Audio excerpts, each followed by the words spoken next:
we are all great. No matter if you think you're dumb, no matter if you think you're fat, no matter if you are fat, no matter if you've been bullied, or no matter if you just got back from Iraq or Afghanistan and you have no legs or your arms or whatever, man, we all have greatness. There are no shortcuts. There are no hacks. If you want to take the easy road, I promise you it's longer and more painful than the hard road. I look at myself every day, and I always come back to the conclusion, I can't be like everybody else. The things that you believe in most, the hardest part about this journey is that you're going to find yourself doubting from time to time. You're going to have to battle within yourself. You're going to have to realize that there are going to be things that are going to test you. In many ways, are you going to accept the fact that you've got to put in work day in and day out? There's always something to do. You got to find the courage. You got to find the courage to put your Bose headphones on and silence the noise out of this world and to find it. And to find it because it's out there, but it's going to take hard work, courage, self-discipline. It's going to take all the non-cognitive skills. All the non-cognitive skills to be great. You know, smart is good, all this stuff is good. That's all cognitive. It's the non-cognitive skills that set you apart from everybody else. And that's what it's all about. I'm not the smartest kid in the world. Okay. I know. I've lived it. I've ventured down the easy road at times in my life, and it never led to anywhere good. The positive things in my life always came when I faced the biggest challenges. I joined the Navy.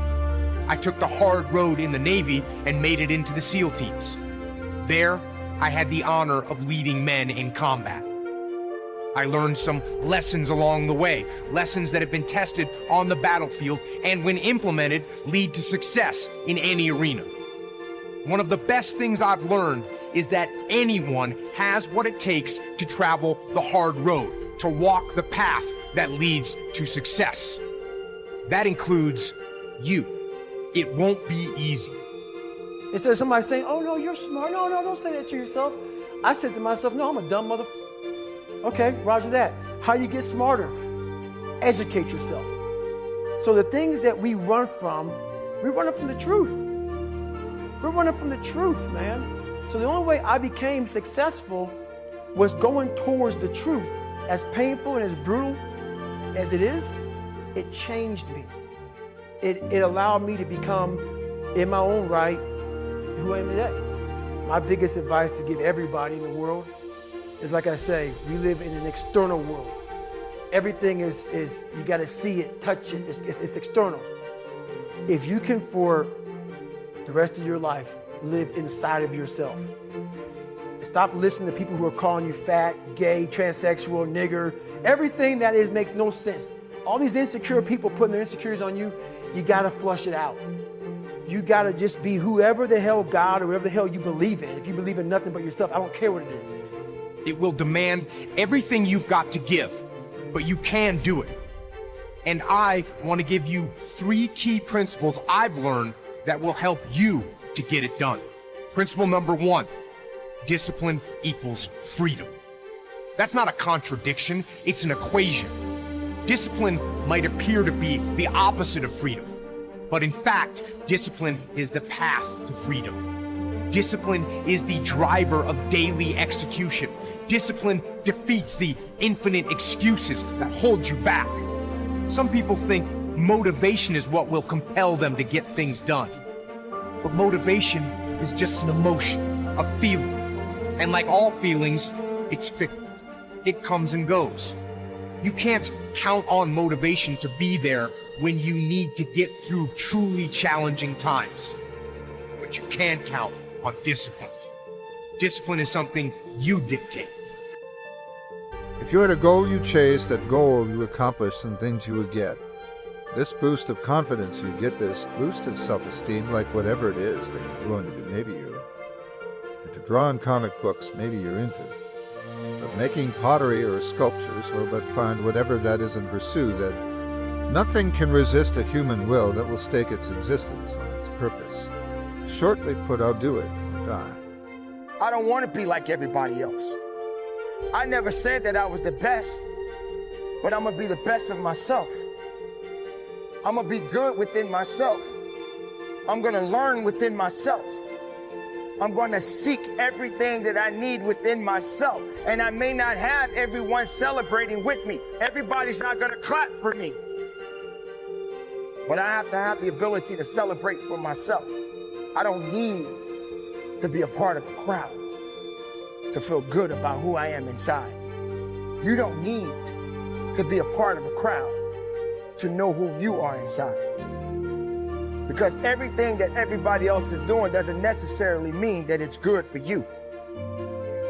You survive in environments that other people drown in. Environment is everything. Environment is everything. There's a quote, I don't know whose quote it is, but there's a quote that says, everyone is a genius. But if you judge a fish by its ability to climb trees, it will spend the rest of its life thinking that it's dumb. Let me say it again. Everybody is a genius. But if you judge a fish by its ability to climb trees, it will spend the rest of its life thinking that it's dumb.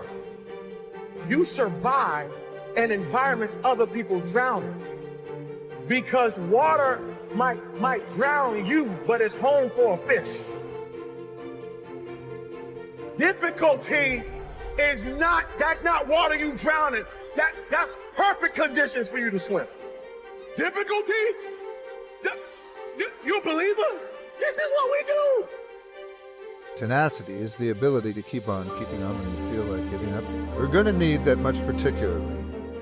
In hard times, resilience is a little bit different. Resilience is the ability to bounce back. If you're there and you're in a leadership position, you're just in a position, you're in a relationship, whatever, and you're doing things. You don't need to be like everybody else, but you need to be the best of yourself. Be able to feel good about who you are, and what you are ultimately made of. Because without that, how far are you willing to go? Don't sacrifice yourself to please others. Don't give all of your energy to people who really don't care about you. Make sure you understand the significance and how you go about your life. Why do you feel that you need to be a part of a group or some kind of an organization to feel important? Do you feel that it's necessary for you to stand out because you're a part of a group? Be careful when you compare yourself to people who don't have the anointing you have, who don't have the call that you have, who don't have the purpose that you have. I know what it did to them, but it don't mean it's gonna do that to you. Difficulty doesn't kill who you are, it actually reveals who you are. Can I tell you something? You ain't met the real you until you have to use your power. That's the real you. You are treasure in jars of clay. Clay is not the real you. High you, that's not the real you. Smoking weed, that ain't the real you. Drunk you is not the real you. Because whenever you get into it, you start to feel alive. That anxiety you, that's not the real you. That clay has convinced you that that's who you are. In fact, it may not necessarily be an easy life, but you have a life. And with this life, failure will come, but you've got to believe. You've got to trust in it, you've got to stand. Right? You've got to stay away from the things that's not building you up. And feed your ideas, feed your dreams, because they're starving right now.